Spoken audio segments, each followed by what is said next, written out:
C'est un secteur qui a le sourire et qui va continuer à l'avoir en 2020. Bonjour Nicolas Barret. Votre éclairage éco tous les matins dans ce journal, on parle de l'immobilier qui a multiplié les records l'an dernier et la fièvre ne va pas retomber. Oui, et tous les oracles qui annonçaient la fin de la hausse après 3 années exceptionnelles, se sont trompés. Les Français continuent plus que jamais à se ruer sur l'immobilier. Les transactions ont bondi de 11,5% en un an. Première explication, les taux d'intérêt ont continué à baisser. On peut aujourd'hui emprunter à 1% sur 20 ans.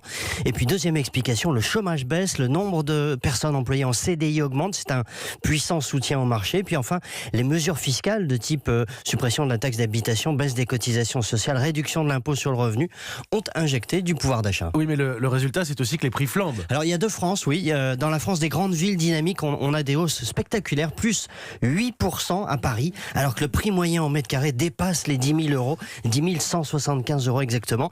Et puis aussi plus 11% à Lyon, 9,5% à Nantes, 7% dans des villes comme Toulouse, Angers, Lille. Et puis il y a une autre France où les prix sont moins spéculatifs, mais ils progressent aussi. Même dans les zones rurales qui sont longtemps restées à l'écart de la fièvre immobilière, les prix augmentent. Alors que va-t-il se passer en 2020 ?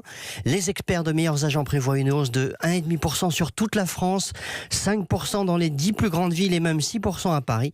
La hausse va se poursuivre. L'éclairage de Nicolas Barret, directeur de la rédaction des Échos. Merci Nicolas, c'est tous les matins dans le journal de 7h sur Europe 1.